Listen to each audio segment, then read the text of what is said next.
Hello friends, welcome to the MARE Podcast. Before we get started, you can find our podcast on Spotify, Apple Podcasts and YouTube. Don't forget that you can find more about the MARE project at www.marehamburg.com, and you can support the project and this podcast through Patreon. All the links are in the description. Enjoy! Excellent. Welcome to another episode of the MARE Podcast. I am delighted to have Olga here with me. Hello, Olga. Welcome. Hi, George. Thank you so much. No, thank you for accepting my invitation. So how are you today? How's your day been? I'm good. I've been working a lot because, as you know, deadlines after the holidays are the cruelest. True. Yes, I can confirm that. So are you, what part of your research are you now? Are you towards the end of your PhD? Are you, or not? No, I'm at the third year of my PhD. Which At is the beginning of the 4? year, Is it which 4 is years? which is 4 with an extension to 5. And Okay, in yeah. very exceptional times, in very exceptional cases, a bit more. But yeah, it's 4 years. So you're kind of halfway there. You're not towards the end, but you're not in the beginning. So are No, you I'm not. accustomed to PhD life? I don't know how could you define the PhD life being one thing. If you ask me if I'm used to it, no, because because every year is different. Now it's been 2 years that I was doing a lot of field work, and now I'm at the point where I have to start producing my own things. So, articles and other articles and first chapters. We are wrapping up a bit. We are starting to process the data that we have gained the last 2 years and a bit more, because I've been doing this since actually the master's. My master's degree started with the same subject, and now in the PhD I'm doing the same kind of the same topic. So yeah, now we are starting to processing the data and to produce. That's amazing. So I've been incredibly bad at this, and I haven't asked you where do you study. I've just went straight into PhD life. So can you give us a bit of your CV? So where did you study? Where are you now? Okay, of course. So I don't know if I have to start backwards, like from now, or from the beginning, how it all started. It's the point with a very nice nostalgic music when it all began. Do you want me to put music on? Do you want me to hum a rhythm so you can start? I mean, it's interesting. Your point is something very interesting. Some people are indeed starting from their bachelor years going forward. Well, some people start from their PhD years going backwards. I don't know what that tells about each person, but it's something to think about. Future, I don't know, study. Yeah, But anyway, what that's about you? really. Where do you want to start? Do you want to start from the end or from the start? It's a really nice philosophical point. Now I don't.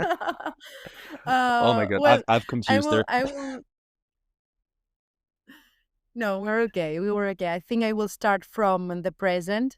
Um, so I'm at the third year of my PhD in archaeology in the Complutense University of Madrid, in the Faculty of Geography and History. I'm at the third year, and I'm not doing merely a maritime subject. I'm doing terrestrial and maritime archaeology at the same time in my PhD, studying Hispanic and North African commodities in the Aegean in the Roman and late Roman times, basically mapping the commercial relationships between the Aegean and Western Asia Minor with Spain, North Africa, based on pottery, of course.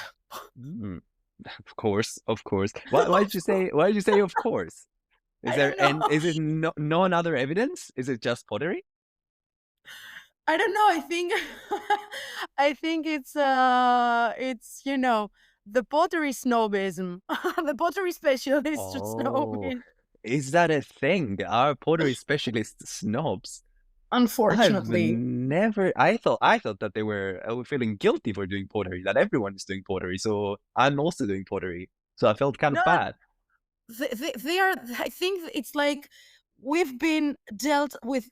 It's like we are the dogs of. I think That pottery specialists. Yeah, the least high estimated scientist.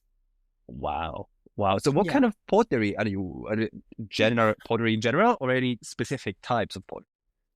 Well, I'm more into amphorae, but I've been dealing with tableware, with sigillata, but mostly it's amphorae. What are Mostly amphorae? it's I'm sorry. What? What are amphorae? Is it some kind of specific type of pottery related to maritime activity, or is it something else? Well, no, it's basically uh the bottles and the bags of antiquity, The the bottles and the baggages. bags. Oh Yeah, wow. the baggages of antiquity. So do you is your research focused on this type of pottery found in shipwrecks, or is it also land archaeology? It's both. It's land and Both. shipwrecks. So wait a minute. That sounds like an enormous data set. Like It is. a whole bunch of things. How do you manage such a vast and big data set?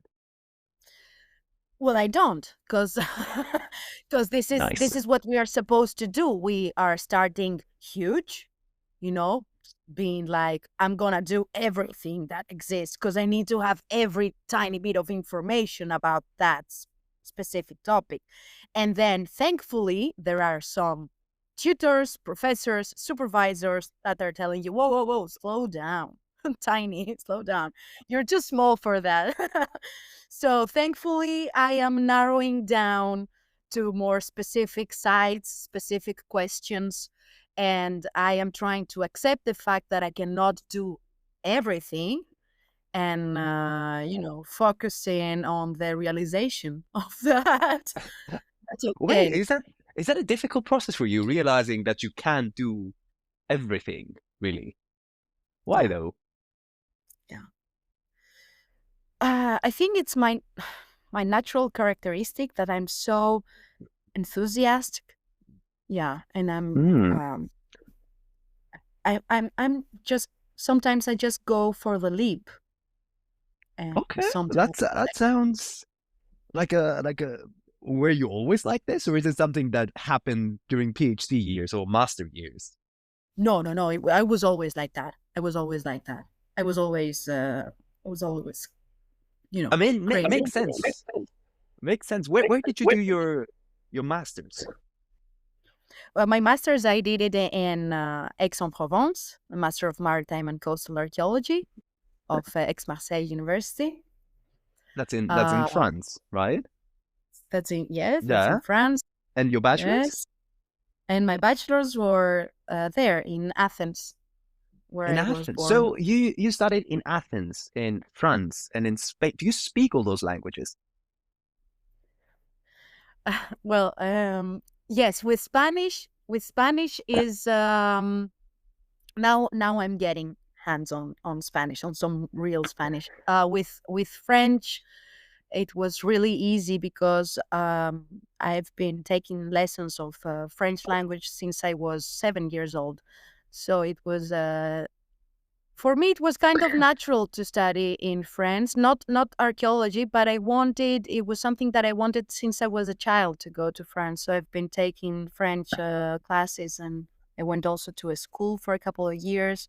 And in Greece we are uh really in love with the French culture. So it Are was you? Really? easy. I've never Yeah, noticed that. yeah, Okay, yeah. that's interesting. Mhm. But it points out towards the fact that you take leaps, as you said. Because I think it takes, even though you may have wanted it from a young age, I think it takes courage to move from the place you're born to another country, and then from that other country to a third country, and try to make a life out of that. I think it takes a lot of courage, and like kudos, and you're brave to do that. But you said that you wanted to study in France, but you didn't want to do archaeology. So I mean, I need to ask, when did you decide that I want to do archaeology? That's what I want to do. Well, no, maybe you didn't. It's me that I had to say it otherwise. I knew a long time ago that I wanted to do archaeology. Is that it was even before that I knew I wanted to study in France. I was always in Oh, humanities, mm-hmm. always. Unfortunately, and I regret it deeply now, I was really bad at math, physics, and now we need it so much in archaeology. And I'm like, no, why? You know, now I'm paying for that. I'm paying for that. I was always in humanities, and it was around 16. I was 16, I was 17, and I was between psychology, law, and archaeology. I didn't have anyone in my surroundings. I had only a friend of my mother's friend that is an archaeologist, but she was working at the ministry, so not a field archaeologist. But we were as a family into museums and, you know, family events. So Interesting. You don't hear that often. Families going to museums, but yeah, continue, please. Sorry for it was interrupting. not a weekly thing. It was not a weekly thing. It was, but it was something that we enjoyed to do from time to time. So, uh, so yes, I don't know how, and I don't know if it's reality, because sometimes our memories become our narratives, and maybe it's not the reality. There is another truth. But if I have to place in time and space the moment that I realized I wanted to do maritime archaeology, this would be that event. So I am 16 years old, or 17. I'm at the second year of high school. Yeah, I'm at the second year of high school. And we are going with my father and mother to the National Archaeological Museum, where there was one of the first complete exhibitions about Antikythera shipwreck. Oh yeah. Yeah, with a mechanism. It was a couple of years after they have raised the mechanism, or there were some new results from the study. But it was a really nice exhibition with a video arts, with video projections. So this is where it happened. I remember myself looking at the video projections, seeing Cousteau with the sponge divers, and then looking at my right, and I see this marble statue of an epheb, ephivos, and I remember it was half completely clean and fresh, like it was fake, and the other half was full in cement and concretion, and it was so bad. It was so poor. The poor thing was out in the oxygen for so many centuries. And I remember connecting the dots to my head and asking myself, so I get to do both? I get to dive and be in contact with the sea, and also deal with the past and with art and history? Do I get to do both?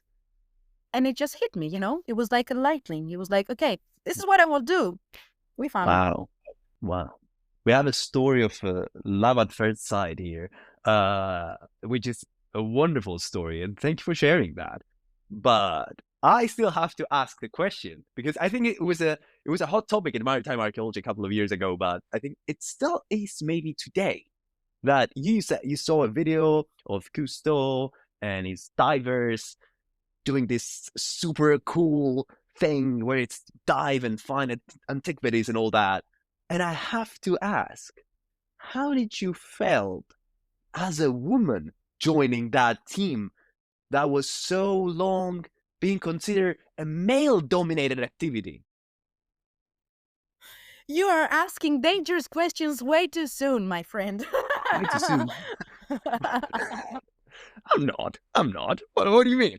Yes, it takes one. It takes courage to say that. It doesn't come without pain to say that I didn't like it at first. Not at all. Oh, really? How could Oh, I? I mean, makes sense. It's interesting. Yeah, yeah. And diving is Of not that of easy. Yeah. course. Oh yeah, and of course I had zero. I mean, I had zero knowledge, zero prevention, damage control measures, or any tool to foresee the future. So it was pure. What I'm describing now is just pure emotion and pure, almost unconscious. And it took me many years to realize that it is a tough road. Maybe not so many years because I am coming from Greece, and yeah, we love to suffer as a civilization. I don't know why. I think it's something important. Wow, So wow, wow. so yeah, because you asked me, so of course I had zero experience. So it was until later when I started to be involved in projects, in volunteer work, before the masters, that I realized it's gonna be a tough one. It's gonna take a lot of me, a lot of energy. But we are surrounded by men-dominated fields. So it's not that I came out of my shell one day and said, "Oh my God, this is, you know, a man field." And I think I was in good terms with this acceptance that it's gonna be tough. It's just what I didn't know. It's the tools that I needed to gain in order to Hmm. uh, accept. Interesting. Interesting. But so I think that what you said, I think, is true for many people. That they start off of emotions, and then they realize along the way that, oh my God, this is gonna take way more than what I thought it would take in the beginning. And I have to be more silly and ask, because now you're in the PhD, right? So you've endured this for quite some time, and I think that the master in France is a 2-year program, right? It's not a 1-year program. So that's a full bachelor's degree and 2 years masters and another 4 to 5 years of PhD. So you must have come to terms with that, or otherwise I have other questions of psychological nature rather than archaeological nature. But would you do it again? Do you think it's worth it? Do what again? Do the bachelor and the masters and the whole The thing? whole thing. Go into would you if you were 16 again, would you go into it again? Or if you had the knowledge you had now, you would say, it's cool, but only for a museum exhibition. No, I would do it 100%. I would do it again. Same thing. As many times as it takes. As many times as it takes. Excellent, excellent. Then we can continue with this with this podcast, because if it was any other answer, I don't know. No, I'm kidding. I'm kidding. Of course, some people go into it, and after a couple of years, they say this is not for me, and not only maritime archaeology, but academia in general. Well, I will tell you because you give me a nice hit now. Um, tricky. Um, it was a tough call, and it takes a lot of you there. But it's a different story being in academics and being in the field. It's actually a career, a whole different career, and it's a big choice. It's an important choice. We've seen it happening. I know so many good archaeologists in the field. They are amazing. They are excellent, but they never found their way in academics. Academics is another thing. It's not, for me, it's not only, archaeology is not only about academics. So, there were times in my life, and now in the PhD still, that I was in front of my biggest fear. What if I cannot do it forever? What if something happens and I have to change my perspective? Am I enough? Can I really do it? Do I have what it takes to go into academics? I don't know. My biggest fear is that I don't know to do anything else besides that. So, Well, that's insightful. That's very insightful. So what made you stay in academics then? Is it just that you feel like you don't know anything else? Because I can tell you for sure from many people that I know that archaeological and academic skills are so transferable. And you can, at the snap of your fingers, just change your career path and do something else. Maybe not in academia, but somewhere else, something else. So was it was it just that you felt like I'm not good at anything else that made you stay? Or was it something else? So are you in academia out of fear? oh my God, that's a very tricky question. And I should ask this first to myself and then come back at you in a couple of weeks, to talk to you In a again. couple of weeks? No, in a couple of Wow. weeks. No, Okay. I'm Okay, kidding. I'm kidding. write me an email and say I'm ready for part 2, the answers, and we can come back at it again. When people give me like a platform and people are sharing, I'm the type of person who will be like, yeah, but why? And yeah, but why? And I will be asking why until the end of time. I'm that type of person. Yeah, And me that's why I too. started and that's why I started this podcast, right? Because I can sit people here, lock them in my virtual studio for an hour and ask them questions. But we don't need to go that crazy yet. But you talked about the different career paths in archaeology and about the difference between the academics and the field archaeologists, which for some people may seem interconnected, like one needs the other. And it's true that one needs the other. But as you said, there are so many people who are not in academia who are amazing field archaeologists. So, And the opposite, and of course, vice versa. of course, right. And both are needed in order to do good archaeology in reality. But before we go more into this, I wanted to take a step back because at the beginning of the episode, you said so many interesting things that I didn't have a chance to ask you on everything. But you said that the past 2 years you've been doing field work. What kind of field work have you been doing for 2 years? No, it's been more. I've been doing field work since I was 20 years old, 21. It's dates back to 2016. It was my first underwater survey because I didn't I have to continue so with my story after the museum and the big revelation, the big self-apocalypse. Yeah. So I sat to myself and I said, okay, what it takes to do that. Because I went into archaeology to do specifically maritime archaeology. I got crazy, I told you. And it was this point when I realized that I had to knock on some doors and ask for people. Hi, how can I do that? Because when I went into school, into Athens, it was really nice. I had so many friends, so many opportunities, so many different things to choose between archaeology, art history, and everything. But the sea was nowhere, and statues and pottery was nowhere. So I had to ask a professor of mine that was teaching us Egyptology.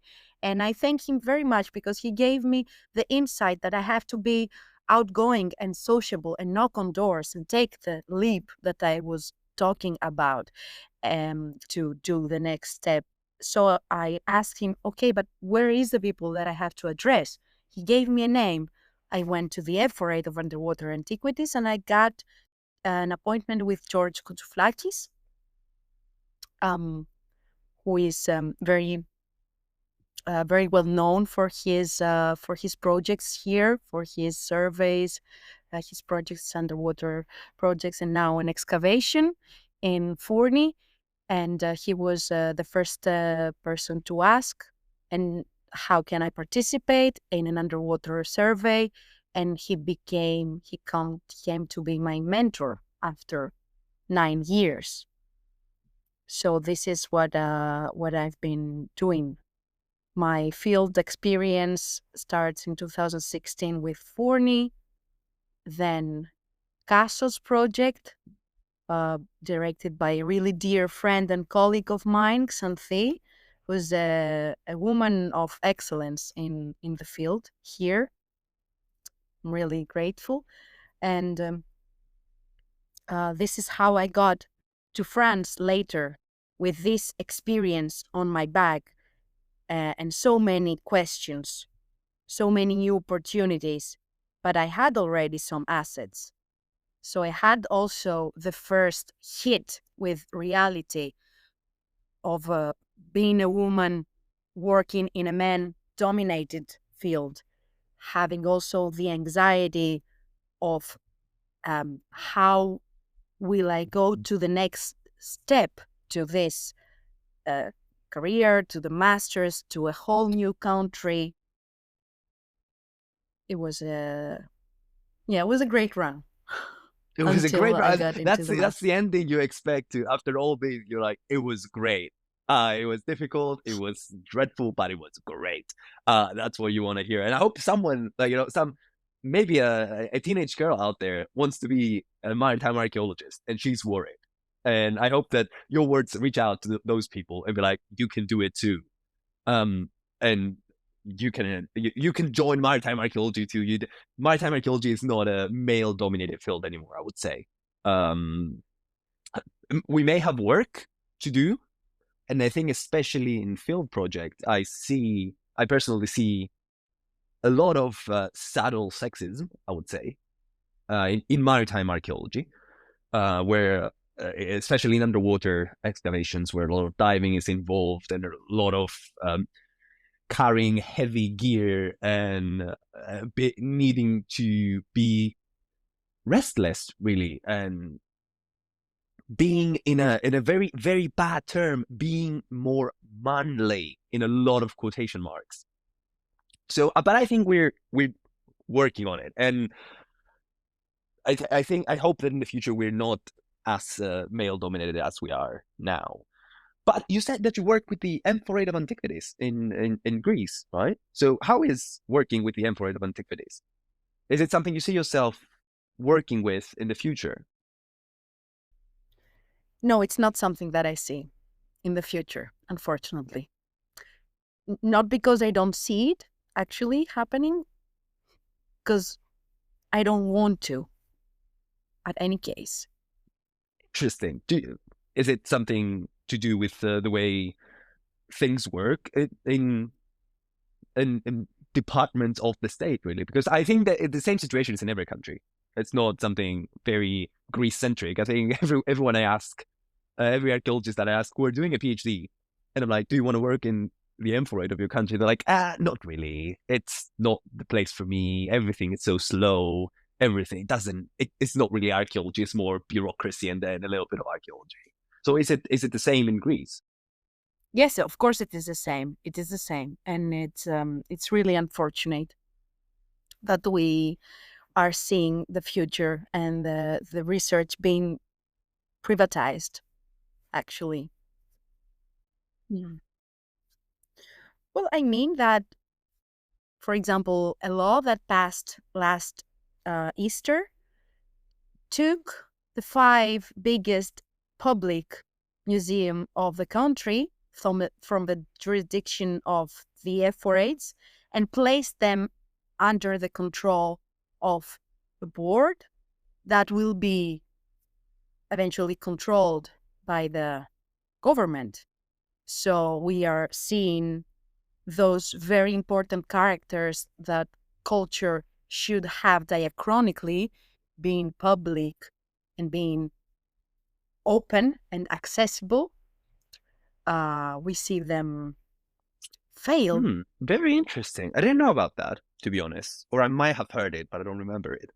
I don't know if is this something that happens throughout Europe, or is it something very unique to Greece? If you know. I think it's something that happened in Europe in a more smoothly, in a more smooth way. Because in Greece we still have very, very strict and rooted laws of the central institutions of the Central Board of Archaeology. It has really, really rooted and strict laws when it comes to the management and the administration, and the archaeological laws are also very difficult to be bended. So we see now that the private domain wants to take a piece of the pie, and the public domain that is really incompetent and inadequate to control the situation is just handing over control, just handing over the power, just because we don't have the resources, we are not visible. It's insane to say, because you would think about Greece, and that if you think about Greece, the first thing that comes to mind, I hope, to people outside of Greece is the antiquities. So you would expect Greece to be very heavily focused on those antiquities and not understaffing the F rates, if I understood that correctly. Yeah. Understood? Yeah.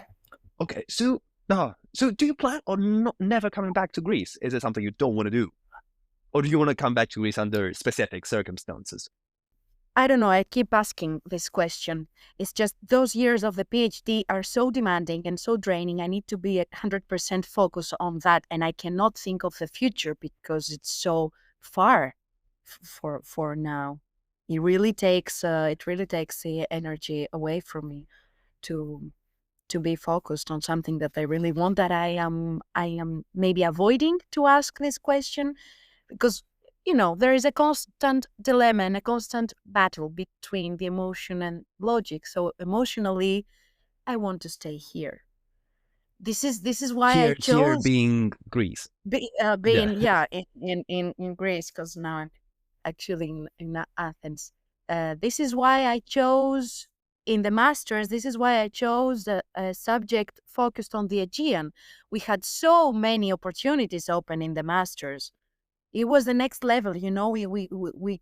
Could we got to choose between archive, bibliographical, Second World War archaeology, modern archaeology, archaeology of the Antibes, of the Caribs, and yet I chose again Greece and the Aegean again and again. This is what's been attracting me. So emotionally wise, I would say in Greece, but on the other hand, I think that I should be open to possibilities and open to horizons, because I've already made the opening. I've already taken the leap, as I've been. I will keep repeating this word. I love it. Taking the leap. Excellent. I hope you keep taking leaps in your life. But yeah, I think I can relate to that story you just said about Greece, because when I moved away from Cyprus and I pursued my postgraduate studies in the UK, I also had that in mind.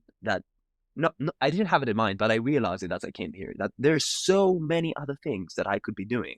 So many other things. So much archaeology out there that's really interesting and really fascinating. But I kept seeing myself returning to my area of the world, right? To the Eastern Mediterranean, because that's the area that I felt connected to. And archaeology is really a field about connection. And I think every field archaeologist would say that, oh, I work in XYZ place. I did a field work there. And even though I've never lived a day in my life there, I feel connected to the place. And I feel like I know that place very, very well. And I personally can say that for every place that I've worked in, archaeologically speaking.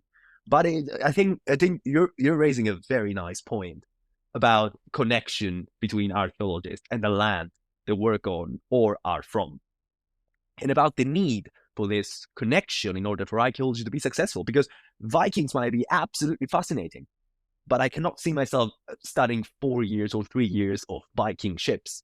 It's something boring to me. It's something different, something far from me. And I'm not that fascinated about it. And I think if you're not fascinated, why would you do it in the first place? But before we go there, because you mentioned your master's degree, and I think it's a quite very well-known master's degree, the master's in maritime and what is it? Maritime and not terrestrial. Coastal, maritime coastal in the M.A.R.E University. So how was that experience for you? Would you suggest other people would do that master? Oh yes, 100%, totally. As I told you, it was I don't want to sound as I'm bragging or I'm cocking, but it was for me a natural course, natural path. It was the only way I could do it after completing my bachelor here. And I said, okay, that's great. And all the field experience I had, all the field work in Forni and working with George, working with Xanthi, working with other amazing colleagues. But I needed more. I could see that there were horizons beyond that. Not only because I was a bit discouraged by the situation in Greece, but also because I was really enthusiastic about what I was doing. So really, the master in France, it took the game to another level, and it provided me with the tools to accept what we've been talking before about the career, choosing your path. Yeah, it was a great school. The master was a great school. It was a great field of literally and figuratively. I mean both. Okay, very nice to hear. And I think I think part of the course in France, if I'm not mistaken, is doing field work, right? You actually do field work as part of your training, your specialization, right? So where is that? Is that in France or is it so? Are they excavating in the Egina Harbor or not? Yes, probably now they've been working there. Mhm. In my time, back in 2000, it was not too many years ago. It was 2020 to 2022. It was mid-COVID. It was amidst COVID. Unfortunately, I didn't get to. Yeah, unfortunately, we were not lucky enough to have the whole package. The whole package. Ew, ew, disgusting. Yeah. Everyone's worst time in recent memory, COVID. Uh, anyway, But the field school, it was there. It was in Marseille, in Martigues, a bit on the west. I'm not mistaken, to Laurent. It's a really nice bay which has so many antiquities. There is a Roman villa on shore. There is a modern factory of electricity right in front of the villa. There is a modern shipwreck inside. There is a quay, an ancient quay. There is another Roman shipwreck. It's like crazy. This bay is crazy. So we had this excavation there, all the right, that's field very experience nice. for a That's couple very of. nice to hear. Maybe someone is interested in joining that project. But your project, your own personal PhD project, is about transport, as we said in the transport pottery. I should be more specific about that stuff. So I don't know if I don't think I asked you this, but how did you get into that? Why pottery? Out of because you told me your whole life story, so I think I see that you have been exposed to some amazing archaeology, but you still chose to do pottery. So why is that? Why pottery? I'm just attracted to this brutal and raw first level interchange between the environment and the people, between the sea, the landscape, and the people. I think what's more human than our waste? Nothing is more human Interesting. than that. That's a I hot don't know take. how. I don't know how I got there. You're helping me a lot. I don't know. That's I think it was whole unconscious. This was all totally.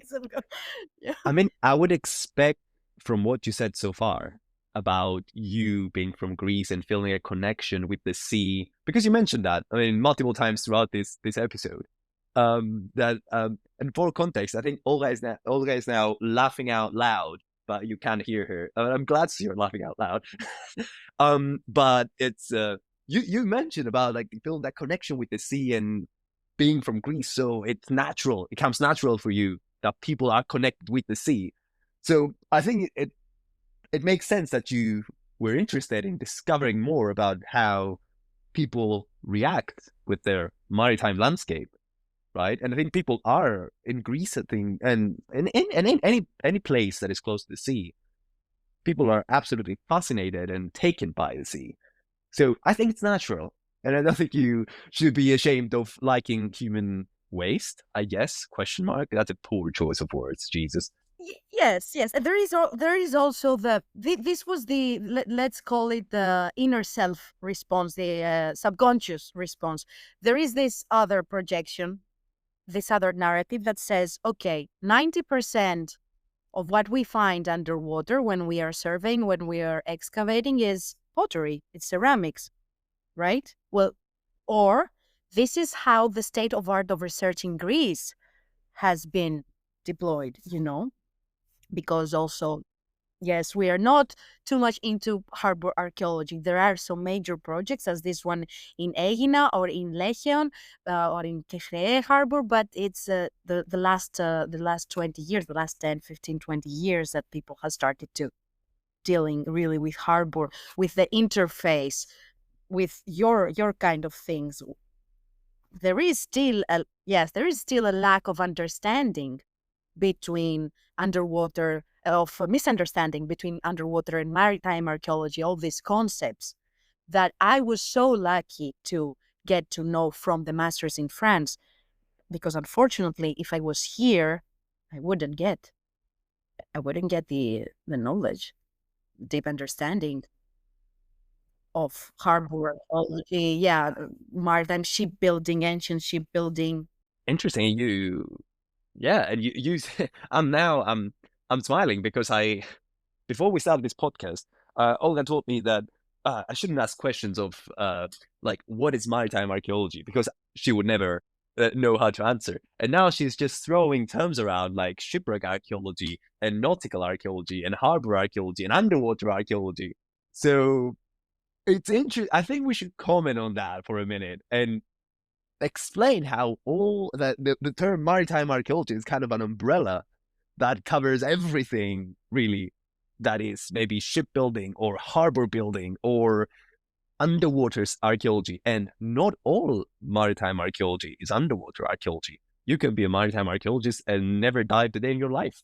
I think that it's also important to an important take to and something to have in mind. And there are still many. There is a misunderstanding. There is a battle. There is snobism, as I told you. There is reluctance of many scientists and workers here, archaeologists here, about that. That if you're not a seafarer, if you're not a mariner, then stay out of this. Don't touch it. That's mine. And it's coming mainly from men. Let's be honest. I'm being honest. I said it in the beginning. I was being absolutely honest about it. This is something that we see as a pattern, right? And this is something we're trying to change. And it's that thing that you commented before, the difference between academia and field archaeology. And that's the point they intersect, where academics are like, no, there should be equality. And suddenly in the field, that's not really the case. And sometimes you can't help it, right? Because you're like, this is the team I rely on, my team of divers or archaeologists or volunteer. This is my team. And I cannot that easily just kick them out because they said something bad. So where do you draw the line, right? Where do you stop? Well, I will tell you what, George. Now I am exposing him, but I love him so much. So if he's listening to that, he has my entire respect. But he told me once, back in 2016, 17, he was, it was the second year in Furni. We were finding shipwreck after shipwreck. Now we have a total number of 63.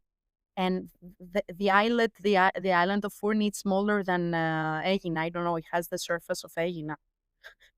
Also 63 shipwrecks. That's a lot. And everyone was asking for something. All the different expertise, all the different colleagues that you mentioned, they were each of one of them asking for anything or suggesting or proposing. He was so full into chaos, and he told me that the job of a director of a maritime archaeological project is to listen and adapt to the different desires of his colleagues. So basically, do what the team wants, but this comes with a great responsibility, and you have to be balanced enough and disciplined enough to draw the lines. And I think this is amazing, because it's really generous. And well, George is a generous person in general, but at the same time, it comes with great responsibility. And when there are problems inside the team, when there are misunderstandings, when there is lack of experience, when there is unfortunate events, then you cannot always stay calm, amidst a strike.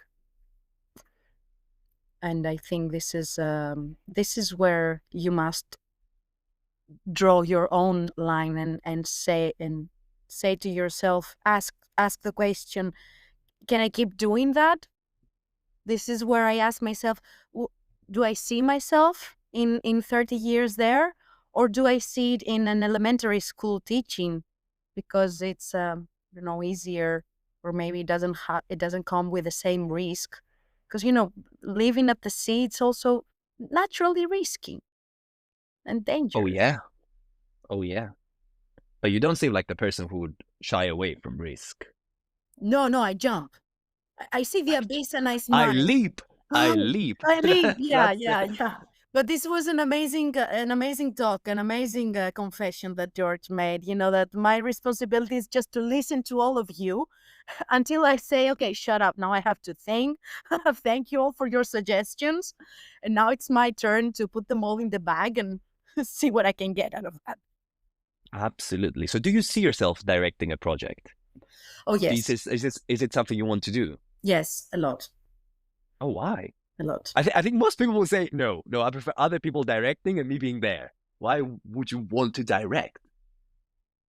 Maybe go direct, okay, to be realistic, not Okay, yeah, take sure. maybe go direct, having always, um yes, I see myself, I see myself, and I think it's because of my background and of my experience that I see myself into managing a project. I really appreciate. I really love traveling, and I love expeditions, and I love all these. These are challenges. It's it's a sociological a field for sociological study as well. Being a part of a team, it's an experiment. It's like a microcosmos, and of course, sometimes you get isolated by the world, and you lose track, and but it's really about sharing experience. And I think this is why maritime archaeology, it's special, because it's really Oh, yeah. extrovert, it's really outgoing. I can double down and professionally confirm that as someone who's working in the field of maritime, but also cognitive archaeology, and working with the minds of the people in the past. I can very much confirm that when the people form a team, there's a lot and lots of psychological processes going on in the background to make a team work or not work together. And there are aspects of it that are important, and there are aspects that are not important. And it's a super dynamic environment, a team. And in a project, a maritime archaeology project, people have to, it's not people go to their beds at night at their home and then they come back for like 3 hours and then go back home. It's usually a month long where you stay with the team, you eat with the team, you sleep with the team. That sounded very wrong. I mean, you all sleep in the same place. And you are constantly under pressure and under a challenging environment, and you have to manage the diving, and you have to manage the finds, and you have to manage the data, and you have to have a proper hierarchy. And some people will annoy you, some people will not. You'll get well with some people, not so well with others, but you have to balance that. And it's a super dynamic environment. And that's why I said in the beginning how archaeology skills are very, very transferable, Because if you're used to working under such conditions and suddenly you end up in an office, everything is fine. Everything is easy or easier than whatever is going on at a project.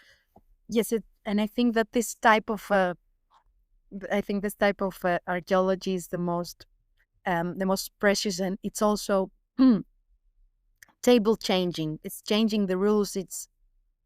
It's breaking the old narrative that we had in mind, and that basically the whole world has established that archaeology is an isolated and introvert field, and all that we do is that we are inside a library with no lights or inside our caves, I would say, quote unquote, and we're producing, we are studying in order to give then to the public the piece of art, to put it in a display, and that's where the talk ends. Oh yeah, but yeah, I mean, I know I've heard that quite a lot, sadly or unfortunately. But yeah, the Yeah, and truth I think is, I think maritime archaeology is trying to upturn that, to overturn oh yeah, that and old as we say, and as I think it has been said many times, archaeology is about the study of humans, and we need to be humans in order to understand humans. We're not just isolated people, and I think archaeologists who are isolated are bad archaeologists. If you don't understand people, if you're not human yourself, how can you? If you're not humane, how can you understand humans? And this goes into a way different discussion about how humane we are today and how exposed we are to other humans, or in our case, humans of the past. But I think people nowadays are isolated as ever. I don't know if you feel the same. Yes, I feel the same, exactly the same. Also, the path of the PhD is a lone path. It's a lonesome, you get alone. But I'm talking about if we think about more of in a society, especially younger people. That's what I'm trying to go at, because that's what I see happening. That younger people, teenagers, are so isolated from the humanities and humans that they end up being less and less humane. And I think I believe and I see that the humanities are in an absolute decline nowadays. I don't know if it's the same case as Spain, but at least in the, I think, Greek world, I would say that's the case. No, I think everywhere. I think it's a unanimous feeling. How could it be not? We are. It's the first time that we are dealing with a multiverse of devastations, crisis after crisis in every level, an environmental level, in a economical level of humanity, as you say. And I don't want to be cliche and say that there is a crisis in humanity, so we must be more, I don't know, to dictate a way of behavior, but there is a crisis. And I think it's inevitable now. We have seen it. There is no escape. So my question is, I'm asking my question to myself. Maybe I was too prepared for that. Where where do we stand? Where am I standing? Because as I said before, there is a difference between going to academics and go to field work. And of course, it's not wholesome, it's not complete, but you can make your life out of one of each. And you don't have to uh, give any answers to anyone. But when you are into academic, I think that there is, I don't know how I can make a difference, actually. Am I suitable for academics? Can I serve a purpose? Can I have a voice through that? Because actually archaeology is much more vivid, it's much more visible. We are now in the place that we can start asking questions. The more you get into, the more you are in contact with those tools that open up possibilities for the future, like positive sciences, interdisciplinary the interdisciplinarity of archaeology is giving us much more voice than we used to have. So maybe now it's the time to start asking, where are we?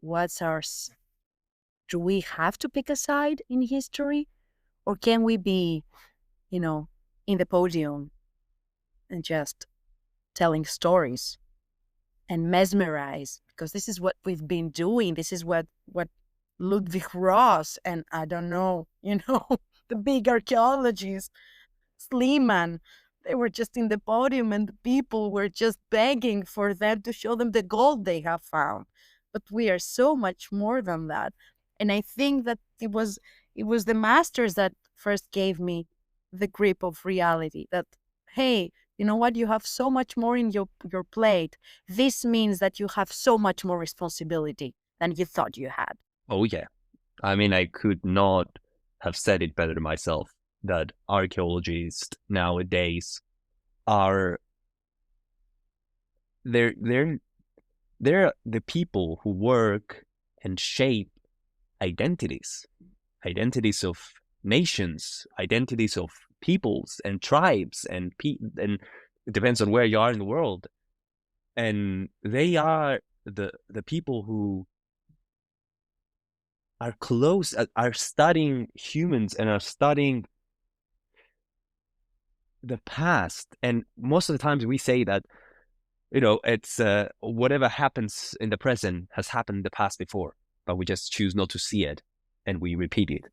And as you said, the first archaeologists, the people that everyone learns when we go to do a bachelor's in archaeology. The first thing you learn is like, oh yeah, Schliemann, or oh yeah, this guy or that guy, or Sir Arthur Evans, or whoever. And they were collecting gold and finds and telling amazing stories.